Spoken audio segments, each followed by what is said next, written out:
Selamat pagi teman-teman guru hebat dimanapun berada. Sesuai jadwal bahwa hari ini saya mau berbagi praktik baik tentang pemetaan capaian pembelajaran kurikulum merdeka. Saya Yohanes Didimus Paskalis Wirlon, berasal dari SMPN Satap Nangalanang. Mengucapkan selamat datang bagi teman-teman, selamat bergabung, selamat menikmati materi yang akan kita dapatkan pada kesempatan ini. Mungkin materinya sangat simpel dan sangat sedikit ya bagi teman-teman, tetapi mudah-mudahan bermanfaat. Ya, intinya bahwa di kesempatan ini saya hanya ingin berbagi apa yang saya pahamin ya tentang bagaimana kita merumuskan tujuan pembelajaran, bagaimana kita merumuskan alur tujuan pembelajaran, hingga pada kriteria ketercapaian tujuan pembelajaran itu sendiri. Teman-teman guru hebat dimanapun berada, materi ini sebetulnya bagus kalau kita ya berhadapan atau tatap muka secara langsung. Rupanya daring ini kurang efektif. Mungkin ada yang belum paham nanti bagaimana prosesnya, bagaimana pemetaannya, bagaimana kita pisahkan dari capaian pembelajaran hingga tujuan pembelajaran. Ya memang saya hanya memberikan secara teoritis saja terkait dengan pemetaan materi yang kita mau pelajarin hari ini. Dan perlu saya sampaikan bahwa untuk teman-teman yang mengikuti kegiatan ini ya lewat video YouTube ini, ya saya minta maaf ya mungkin tidak ya kurang mendapatkan poin penting dari kegiatan ini ya, karena di hari yang sama, jam yang sama di sekolah saya juga kami melakukan ya pertemuan ini atau berbagi praktik baik dengan topik yang sama ini secara luring ya, sehingga nanti ya pada merumuskan capaian pembelajaran itu kita coba mendalamin ya bahwa tujuan pembelajaran itu asalnya dari mana sampai pada kriteria ketercapaian tujuan pembelajaran itu sendiri. Nah ini merupakan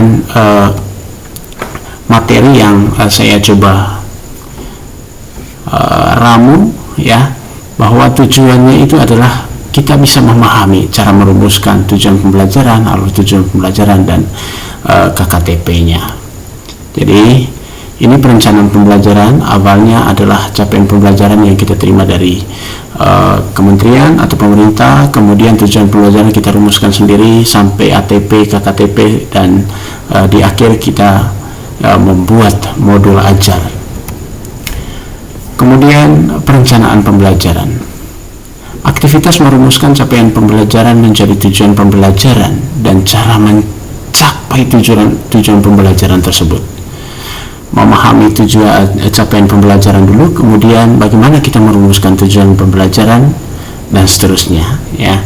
Jadi teman-teman mungkin saya sampaikan ini agak cepat ya, nanti di akhir ya saya hanya memberikan video terkait dengan materi ini, mengulanginya, dan nanti ada link ya untuk kita isi di akhir video ini ya, ada link daftar hadir untuk mendapatkan sertifikatnya. Kemudian capaian pembelajaran, kompetensi pembelajaran yang harus dicapai murid pada setiap fase perkembangannya yang dimulai dari fase fondasi atau PAUD. Kemudian capaian pembelajaran mencakup sekumpulan kompetensi dan lingkup materi yang disusun secara komprehensif dalam bentuk narasi. Capaian pembelajaran juga disiapkan oleh pemerintah ya, yang tadi sebelumnya saya sudah sampaikan, disertai dengan elemen untuk setiap mata pelajaran. Nah ini dia punya ketentuannya ya, bahwa dokumen ini berasal dari salinan keputusan BSKAP nomor 003/H/KL/2022 dan seterusnya. Dokumen capaian pembelajaran itu memuat apa ya? Jadi memuat rasional mata pelajaran, kemudian tujuan mata pelajaran, karakteristik mata pelajaran, kemudian capaian pembelajaran setiap fase. Ya, ini dia punya capaian pembelajaran setiap mata pelajaran. Ada agama Katolik, ya halaman berapa, ya halaman 48, kemudian agama Islam dan seterusnya. Ya, kalau kita sudah mendownload tadi dia punya dokumen ini, dokumen capaian pembelajaran, ya karena di situ ada berapa ribu halaman, ya kita coba lihat saja. Misalkan kalau kita mengampuh yang mata pelajaran bahasa Indonesia, berarti kita tinggal klik di atasnya 126 atau mulai dari 111. Ya, demikian juga mata pelajaran yang lain. Tujuan pembelajaran atau TP, hasil yang ingin dicapai peserta didik di akhir pembelajaran, ya ini merupakan goals tadi atau tujuan, ya memuat kompetensi dan lingkup materi. Ya, bandingkan panduan pembelajaran dan asesmen dirumuskan merujuk pada capaian pembelajaran. Kompetensi yaitu kemampuan atau keterampilan yang perlu ditunjukkan atau didemonstrasikan oleh peserta didik menggunakan KKO, kata kerja operasional, mengacu pada taksonomi Bloom yang direvisi, mengingat, memahami, mengaplikasikan, menganalisis, mengevaluasi, dan mencipta yang bisa diamati, atau teori 3 dan Vision, ya Vision 6 level taksonomi Marsano. Lingkup materi yaitu konten dan konsep utama yang perlu dipahami pada akhir satu unit pembelajaran. Ya, dan tambahannya kita bisa baca terus. Ya, kemudian capaian pembelajaran ini merupakan contoh capaian pembelajaran bahasa Inggris, misalkan ya elemen menyimak dan berbicara. Saya coba mengambil satu capaian ini. Misalkan pada akhir fase D, peserta didik menggunakan bahasa Inggris untuk berinteraksi dan saling bertukar ide, pengalaman, minat, pendapat, pandangan, ya dengan guru dan seterusnya. Ya. Lalu dari capaian pembelajaran ini kita tentukan dia punya kompetensinya seperti apa, lingkup materinya, dan big idea-nya, ide besar yang ada di dalam. Kita coba lihat di halaman berikut. Ya, ini tujuan pembelajaran tadi. Saya coba memberikan warna seperti ini. Ya, intinya bahwa proses pembelajaran kita ini tentu sasarannya adalah ya berdampak, memberi dampak pada peserta didik. Ya, peserta didik, mereka itu siapa? Peserta didik. Ya, yang warna hitam ini merupakan kompetensi. Warna hitam menggunakan, memahami, ya, melibat dalam diskusi, memperjelas, menjelaskan, ya ini yang saya coba analisis. Kemudian lingkup materi atau kontennya itu saya coba memberikan warna kuning. Kemudian ide besarnya saya coba memberikan warna abu. Ya, lebih kurang ini yang saya petakan, teman-teman. Ya, kita bisa lihat bahwa dari pemetaan ini, ya ini tadi dia punya kompetensinya. Ya, menggunakan.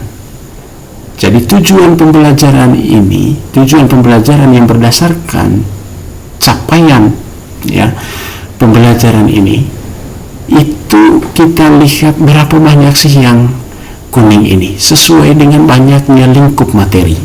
Ini lingkup materinya saya coba buat 4, 1, 2, 3, dan 4.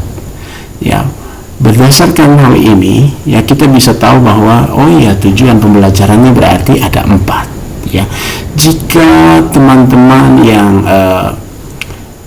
satu jurusan dengan saya, jurusan bahasa Inggris, ya menganalisisnya lebih dari 4, silakan. Atau mungkin lebih dari 5, silakan. Ya, begitu. Jadi tidak terpaku pada apa yang saya jelaskan di sini. Ini yang saya coba analisis. Ya, jika teman lain mengatakan, ya mestinya ini bisa dibuat menjadi 5, ya, 5 tujuan pembelajaran, silakan. 6 tujuan pembelajaran, silakan, ya. Intinya bahwa ruang sangat terbuka bagi teman-teman untuk bagaimana kita mengembangkan materi untuk bisa sampai pada peserta didik. Kemudian tujuan pembelajaran, TP, ya. TP1 tadi saya sudah sampaikan bahwa ketika saya sudah menganalisis ya dari capaian pembelajaran tadi, ya saya bisa memetakan bahwa ini ya saya mendapatkan 4 tujuan pembelajaran ya dari CP yang dibuat oleh pemerintah ini, ya. Jadi ini satu capaian pembelajaran, ada 4 tujuan pembelajaran. Kita coba lihat di sini, peserta didik menggunakan bahasa Inggris untuk berinteraksi, ya, peserta didik memahami ide utama dan seterusnya, 3 dan 4. Jadi teman-teman bisa baca lagi sebentar. Lalu ini LK-nya, lembar kerja sebetulnya, ini yang saya sampaikan di awal bahwa sangat menarik sebetulnya kalau kita bertemu secara tatap muka atau luring gitu ya. Ya, mungkin kita bisa saling berbagi, kita coba bagaimana kita copy capaian pembelajaran, setiap capaian pembelajaran, setiap mata pelajaran, dan kita petakan tujuan pembelajarannya yang mana, seperti tadi saya sampaikan, kemudian alur tujuan pembelajarannya seperti apa, KKTP-nya seperti apa, topik spesifik seperti apa sekali, dan alokasi waktu. Jadi mungkin teman-teman bingungnya kalau sampai di sini, tetapi kami di lembaga SMPN Satap Nangalanang mencoba untuk mengimplementasikan, ya, membuat pemetaan capaian pembelajaran ini secara luring, ya, hari ini dan waktu yang sama. Jadi saya mohon maaf kepada teman-teman yang mengikuti kegiatan kami ya lewat video, lewat YouTube, ya. Mungkin tidak memuaskan, tetapi intinya saya mencoba untuk berbagi, ya. Di bagian sudut kiri atas saya sampaikan saatnya berlatih, berarti ya sangat menarik sebetulnya dan bermanfaat ketika kita melakukan kegiatan ini secara luring. Alur tujuan pembelajaran, ya, bagaimana kita menentukan alur tujuan pembelajaran, ya. Alur atau urutan mestinya logis dan natural dan seterusnya. Kemudian selalu dibuat per fase merujuk pada capaian pembelajaran, ya. Artinya misalkan kita fase B di SMPN Satap Nangalanang, ya, di sekolah kami, kami tidak bisa buat dulu kelas 7-nya, tidak bisa begitu, ya. Per fase, berarti fase B itu dari kelas 7, 8, dan 9 mestinya satu kali. Jika di sekolah itu ada 2 guru, duduk bersama 2 guru itu untuk mencoba menganalisis. Untuk apa? Ya, agar ketika satu tujuan pembelajaran sudah diberikan di kelas 7, jangan sampai diulang lagi di kelas 8, begitu. Ya, sehingga tujuan pembelajaran yang sudah diberikan ke kelas 7, ya, tidak boleh diulangi lagi di kelas 8. Makanya selalu berkoordinasi di antara 2 atau lebih guru itu, ya. Kemudian cara mengurutkannya, ya, ada dari yang konkret ke yang lebih abstrak, ya. Dari yang konkret ke yang lebih abstrak ketika kita belajar tentang agama, ya, atau mata pelajaran lain. Kemudian ada yang sistem deduktif, ya, dari umum ke khusus. Dan yang terakhir, dari yang mudah ke lebih sulit. Misalkan yang bahasa Inggris, mungkin dari perkenalan nama, pengenalan huruf, ya, sehingga sampai pada kelas 3-nya bagaimana menganalisis teks, ya, begitu. Ada teks naratif, ada teks deskriptif, dan seterusnya, begitu. Kemudian ini salah satu contoh nomor 1, 2, 3, ini contoh tujuan pembelajaran yang berdasarkan capaian pembelajaran tadi. Kemudian alur tujuan pembelajaran saya coba buatkan di sini, dan mungkin agak bingung, ya, bagi teman-teman yang mengikuti daring pada hari ini, ya, mungkin mohon maaf untuk sekolah kami hari ini kami coba memetakan secara langsung agar kami bisa berdialog dan saling memberikan masukan ketika mengalami kesulitan dalam kegiatan ini. Itu saja yang perlu saya sampaikan. Terima kasih atas partisipasi dari kita semua ya. Dan mohon maaf, saya tahu bahwa teman-teman mungkin tidak puas dengan kegiatan hari ini. Tapi bagi saya mencoba memulai dan saya mencoba untuk memberikan apa yang saya miliki, apa yang saya pahami tentang bagaimana merumuskan tujuan pembelajaran yang tadi saya sudah sampaikan. Dan ini merupakan link daftar hadir ya, agar teman-teman bisa mendapatkan sertifikatnya. Terima kasih. Selamat beraktivitas kembali ya untuk teman-teman yang sudah mengikuti. Terima kasih banyak.